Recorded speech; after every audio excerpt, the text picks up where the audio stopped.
Bom dia, pessoal. Vamos de BTC nessa quarta-feira, 9 de março. Agora na Espanha, 10h57 da manhã. No Brasil, 6h57 da manhã. Eu reportei aqui no canal que a partir da segunda tentativa de retorno ao VWAP mensal, fica cada vez mais factível a probabilidade das tentativas subsequentes alcançarem esse desiderato. A gente chegou a testar, refugamos um pouquinho e agora transpassamos de baixo para cima a VWAP mensal, que estava na faixa de 41.200, 41.300. Agora a gente está em 42.080. Chegamos a fazer a máxima em 42.438.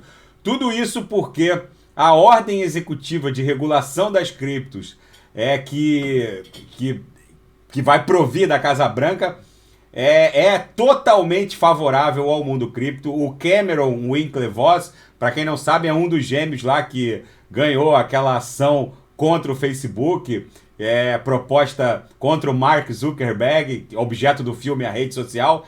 Ele pegou boa parte do que ele recebeu de indenização contra o Mark, que ele recebeu do Mark Zuckerberg, na ação que ele propôs contra o Mark, e comprou o equivalente a quase 1% de todo o suprimento cripto, já naquela época, em 2010, foi quando ele recebeu a bolada.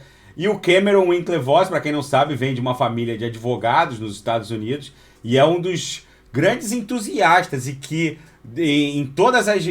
antes mesmo da gestão Donald Trump, na própria gestão Barack Obama, ele foi um dos que pavimentou o tapete regulatório para o mundo cripto chegar no patamar que está hoje. Muito do sucesso do mundo cripto, essa pasta que já saiu do tubo, vamos colocar assim, se deve a ele.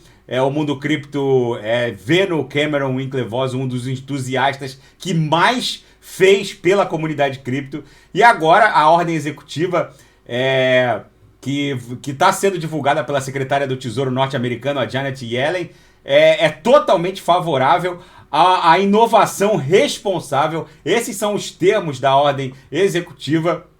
Segundo a ordem executiva, o Tesouro fará parceria com outras agências federais para produzir um relatório que deve subsidiar esse marco regulatório que está em tramitação no Congresso norte-americano. Então, o mundo cripto vê esse pump, já que eu avisei aqui no canal que a realidade dos fatos é muito mais interessante, que a mais fértil de todas as imaginações. Quem poderia antever que em 2022 o barril de petróleo estaria a $130, a gente estaria vivendo essa mega hecatombe geopolítica mundial que está fazendo o dólar entrar num ponto de inflexão brutal. Bretton Woods 3, já que o Federal Reserve vai ter que encarar uma mega recessão sempre que as commodities reagem dessa maneira.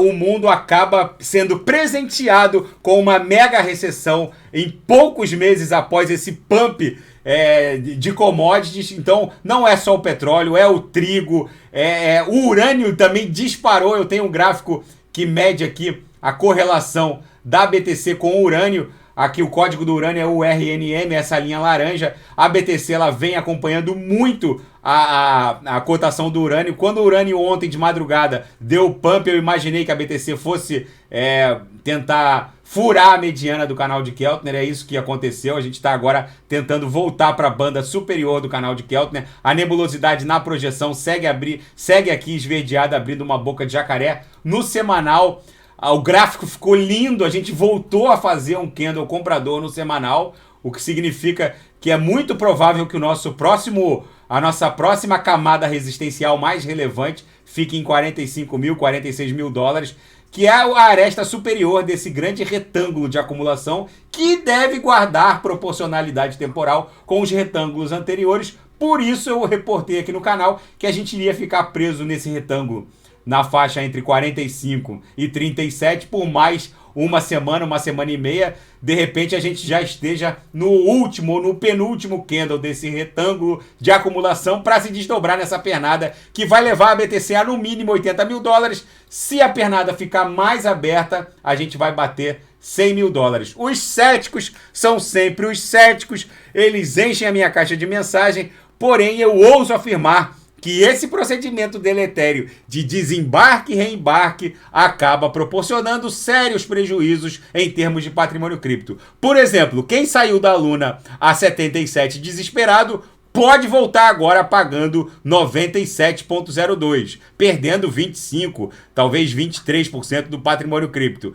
O mesmo vale para Kusama, o mesmo vale para DOT. Aí quando uma DOT estiver valendo $1.000 e o sujeito podendo ter, sei lá, 100 DOTs ou 1.000 DOTs e só vai ter 10 DOTs, 20 DOTs, justamente porque fica entrando, saindo, não foi por falta de aviso. Gente, a DOT abaixo de $100 tá em nível de doação.